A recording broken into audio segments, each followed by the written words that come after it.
Very good evening to everyone.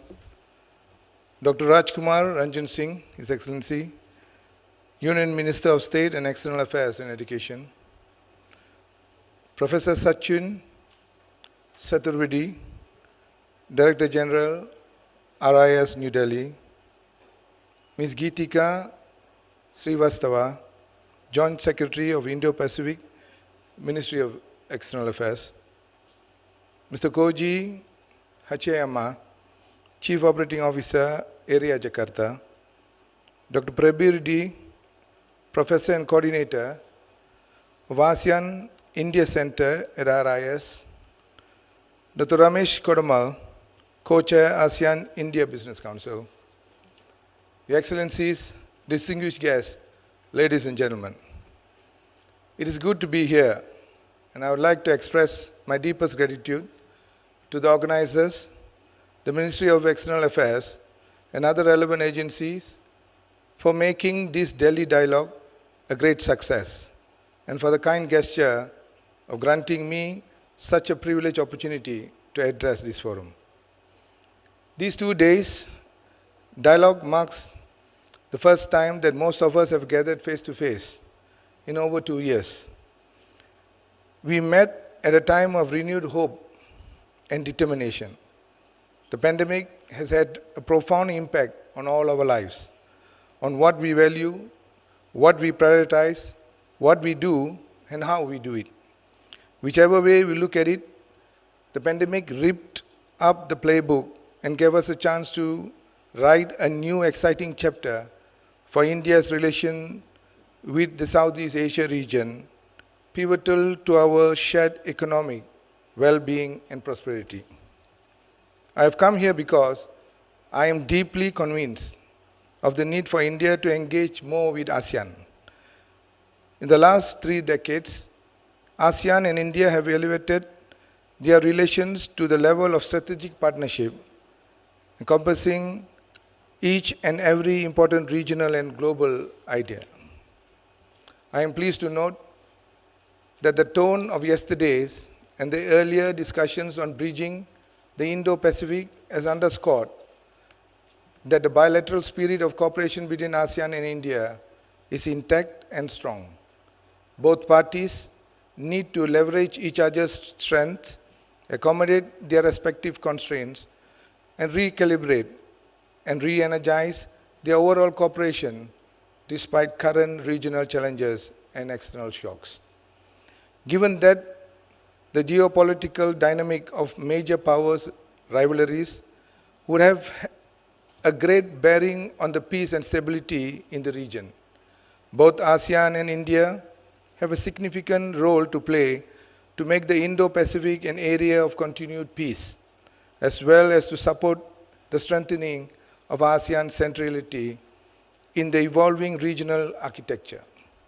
I know that your deliberations for the last 2 days are invaluable for us in the Indo-Pacific area to manage the challenges we face now and in the future. Your Excellencies, distinguished guests, ladies and gentlemen, the Indo-Pacific has progressed from a conceptual stage to emerge as a new reference point and is gaining ground principally because it reflects the current geostrategic and geo-economic realities. And with ASEAN at its core, Indo-Pacific has gained huge interest across the world. Let me try to map out the significance of the Indo-Pacific area. This ecosystem of nations and regions accommodates 65% of 4.3 billion of the world population, representing 40% of the global GDP, offers enormous economic opportunities to the 38 countries in the Indo-Pacific area, and the US President Biden reaffirmed recently that the region is projected to be the largest contributors to global growth over the next 30 years. The Malaysian Prime Minister, the Honorable Dato Sri Ismail Sabri Yaakob, recently said at the 27th International Conference on Future of Asia that Malaysia is confident that the Indo-Pacific Economic Framework for Prosperity will strengthen economic cooperation between countries in the Indo-Pacific and the ASEAN region. The Indo-Pacific economic framework strategies and economic significance lies in the strengthening the region's trade ecosystem, providing the impetus to drive economic engagement and cooperation. And it will stimulate further investment because the area also is driven by a huge market with the largest middle class population, adding another 2.4 billion new members by 2030.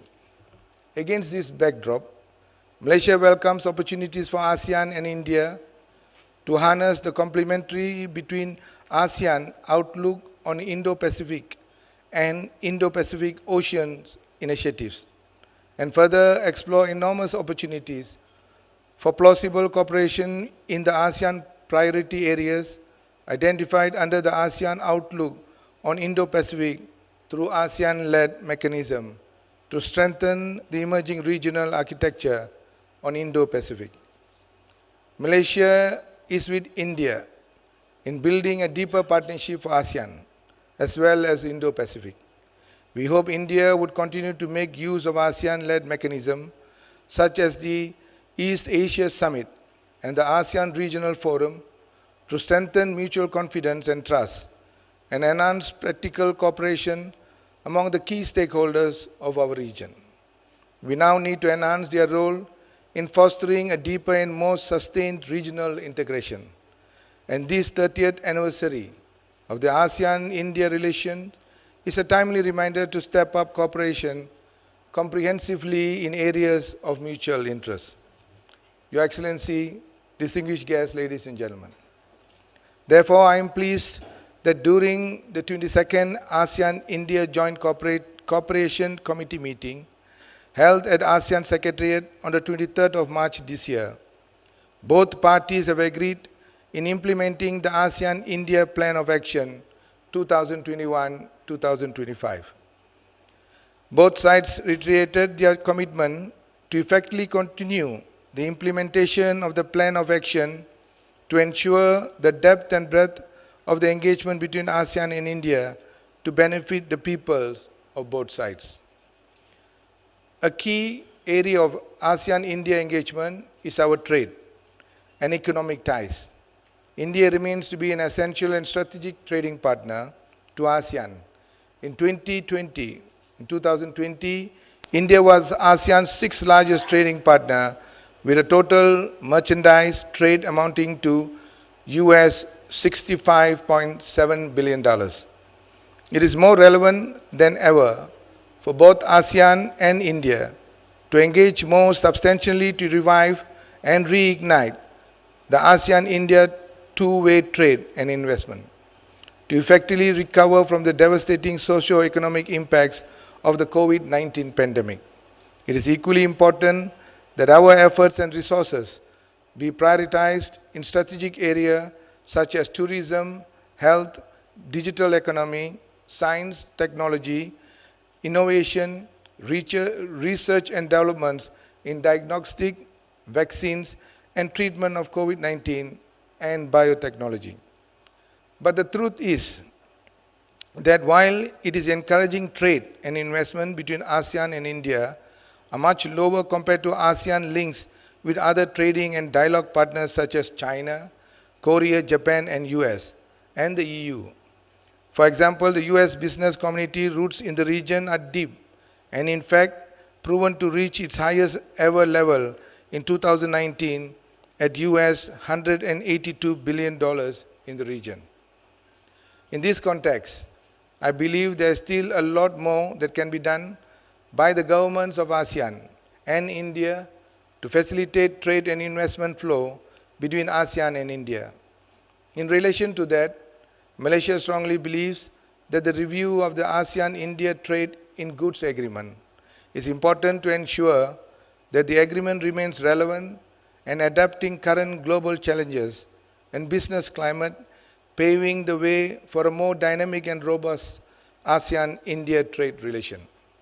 I am certain that the passage of time and closer analysis of the issues discussed at this conference will yield more lessons that we could take to heart in making progress on expanding ASEAN-India economic and investment links. From the discussion yesterday and today, we must attempt to unlock our economic potential more rigorously in the future. Your Excellencies, distinguished guests, ladies and gentlemen, Malaysia welcomes the designation of 2022 as the ASEAN-India Friendship Year to commemorate the 30th anniversary of ASEAN-India relationship. With the anniversary celebration, Malaysia hopes that the activities and programs that have been planned in conjunction with the event are successfully implemented, as it demonstrates India's continuous commitment to aiding greater opportunities to strengthen people-to-people interactions and engagement to reach the full potential of ASEAN-India strategic partnership for the years to come. At the same time, I would like to suggest a few initiatives that will strengthen people-to-people relations between ASEAN and India. Malaysia believes that it is important that priority given to developing a people-to-people agenda. It is the people who should be primary beneficiaries of every resolutions or initiatives that we adopt. Therefore, it is imperative for us to make our partnership more visible, not only to government circles, but to a wider community of people in business and academia, and media, as well as the general population. My first suggestion is to create an ASEAN-India one-stop online information gateway for all government programs, especially for SMEs, to promote business and networking opportunities among SMEs across all sectors of the economy. The whole idea is about connecting our business community, where a rural micro enterprise in India can find and do business with any part of ASEAN and vice versa. We must be committed to open, just, and solidarity-based multilateral trading platform that empower the smaller business entities compared to the controlling and monopolizing ways of the private and government-linked companies. My second suggestion, since there were many noble suggestions from the foreign ministers yesterday, being a former parliamentarian and as the former president of Malaysian Senate, it is my opinion that activities other than being implemented primarily through the relevant ASEAN bodies should also be implemented through the ASEAN parliamentarians, because without doubt they are the grassroots leaders and the representative of the people. I believe that the involvement of parliamentarians from the ASEAN and India will make any implementation of our programs more effective in creating awareness and building bridges among our people. Well, no idea is impossible if we have the political will, especially from the ASEAN member states. Your Excellency, distinguished guests, ladies and gentlemen, India's contacts with the Southeast Asia goes back a long way. India and Southeast Asia region share a 2000 plus year of history and exchanges and civilization links. The historical evidence of India's presence in Southeast Asia is unprecedented by any other civilization. Since Malaysia and India have shared history, and since Southeast Asia and India have a shared history, therefore, we should look forward to a shared future. While preparing ourselves for the future, we should strengthen our existing cooperation. Before I end, I would like to state here that since the Honorable Prime Minister Narendra Modi came abroad, the ASEAN-India relationship has never seen much an astonishing level of engagement between both parties, which began in 1992. India has become a key player bridging the two regions, South Asian and Southeast Asian region. Meanwhile, the Malaysian Prime Minister understands the importance of India and the South Asia region, and I am glad to be working alongside with him as my role, the Prime Minister's special envoy to India and South Asia, with the mutual benefit of cultivating a strong bilateral relationship between Malaysia and India. And since this year, we will be celebrating the 65th anniversary of the establishment of Malaysia and India diplomatic relationship. The Honorable Prime Minister Dato Sri Ismail Sabri reiterated his full commitment to strengthening Malaysia's relationship with India. At the same time, since India will be celebrating her 75th Independence Day, the Honorable Malaysian Prime Minister extends his deep respect to India for the glorious history of its people, culture, and achievements in the last 75 years since independence. Talking about independence, it reminds me of a speech I delivered at the 125th birth anniversary of Netaji Subhash Chandra Bose, hosted by the High Commission of India in Kuala Lumpur early this year. The overseas Indians, especially Indians in Malaya, contributed immensely to independence of India with their patriotic sacrifice by joining the Indian National Army. Therefore, it is not surprising when Netaji rightfully puts it that when the history of the Indian independence movement is finally written, Indians in Malaya will have a glorious place in that history. Your Excellency, distinguished guests, ladies and gentlemen, in conclusion, 30 years come and gone since the establishment of the ASEAN-India relations, which shows several time-tested achievements, which have had a huge collective impact on community building. Therefore, Malaysia wishes to reiterate its commitment to sustaining and strengthening the robust partnership between ASEAN and India. That said, Malaysia welcomes the year 2022 as ASEAN-India Friendship Year to commemorate the 30th anniversary of ASEAN-India's sectoral dialogue relations. Looking forward, Malaysia wishes the ASEAN-India relations would be further enhanced and consolidated in the years to come. I thank the Indian External Affairs Ministry for the excellent hospitality accorded to us. Thank you for your attention. Thank you very much.